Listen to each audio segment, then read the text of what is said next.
When she's not running audio for Today in Amarillo, you can usually find her at the movie theater. That's right. Now, Laurel is our designated movie critic here on the morning show, and last week she watched all of the Oscar-nominated movies, and today we're getting a recap.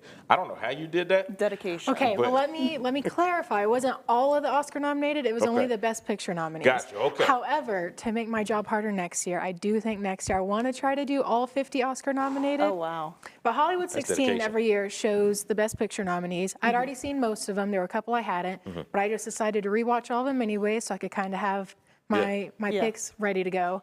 Did not do as good as I had hoped when I filled out my sheet, but that's okay. Yeah. I think everything turned out good though. Okay. Next year with the Oscars. So what you got for us this morning?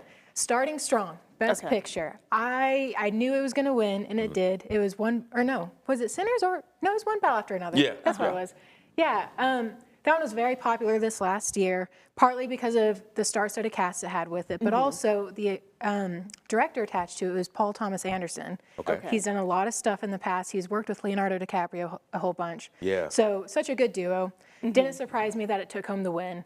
That being said, Best Actor, Best Supporting Actor went to Sean Penn from the movie, which I don't necessarily think he deserved it. Not that he didn't do good. Who would you have gone for? Probably Stellan Skarsgård from Sentimental Value. I thought he did a really great performance, especially compared to other things that I've seen him in. But also, Sean Penn wasn't there to accept his award, so that's kind of another iffy upset about it. You gotta be there, man. Yeah, he's made it known in the past he's not a big fan of award shows, so that's true. It wasn't a shocker that he didn't show up. Gotcha. Best Actor, Ro, you're gonna love this one. Michael B. Jordan for Sinners. Didn't surprise me. He did great. I think it was kind of between him and Leonardo because they've kind of been going back and forth the last couple months over award shows. But I'm really glad that Michael pulled out the win. Man, Sinners was my favorite movie last year. Great movie. I still need to watch it. I was telling Laurel, and she was kind of hating on me for not seeing it yet. But I think I'm going to try this week. I do think it's on streaming, so at least that makes it easier.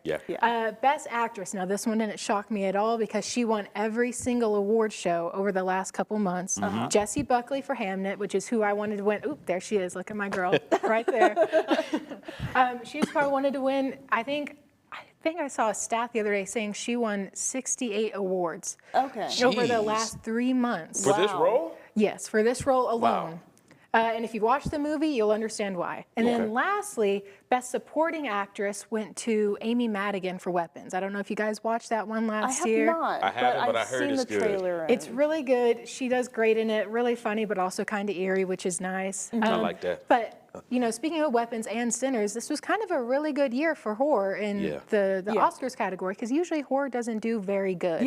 So this was rare that you'd hear about them winning awards. This was a good year for it. And then real quick before we move on, I did want to mention something that was very exciting this year at the Oscars was a woman named Autumn Durald Arkapaw won Best Cinematography for Sinners, but she's the first woman in all 98 years of the Oscars to win that award. That's insane. Awesome. Yeah, That's and awesome. if you've seen the movie, you understand why. It was so good. Yeah, because we were talking like the cinematography in Sinners is, because there's a few shots in there. You've seen The Shining, right? Yes. And there's a few shots in there that kind of remind you of The Shining, especially the one where they're looking up and he's like, hitting his head on the door. And I'm like, oh, wow, that's the Jack Nicholson shot from The Shining. And then, of course, my favorite was the one at the very end when he's looking at the camera and they've got the slow motion. Wow, man, it's... Yeah, it was just so well put together. Great movie.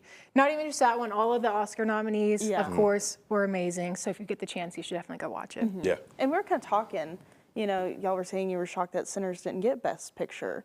And I am too, even though I haven't seen it yet, because I feel like so many people raved about it and they had talked about it for so long, And so, of course you can't, pick and choose personally who wins, but I would have probably gone for Sinners. But I also haven't seen the one that won, so.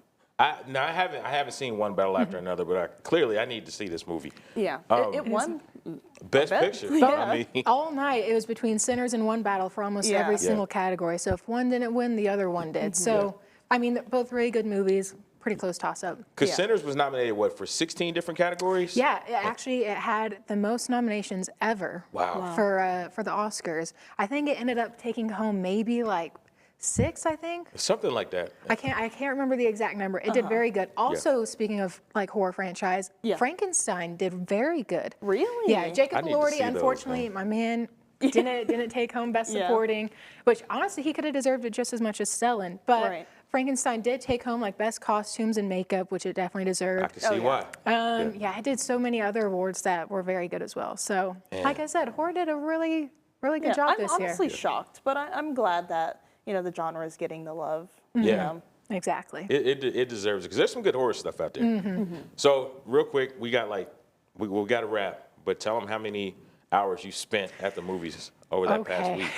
Wednesday and Saturday each, I spent 10 hours each there. Oh my goodness. So all collectively between Tuesday and Saturday last week, I probably spent about 20 to 30 hours. It's really hard to say. And I watched all 3 hours of the Oscars. You were part-time working at the movie. I know, honestly, they should start paying me. Yeah. Yeah. Goodness. Sponsor me. All right.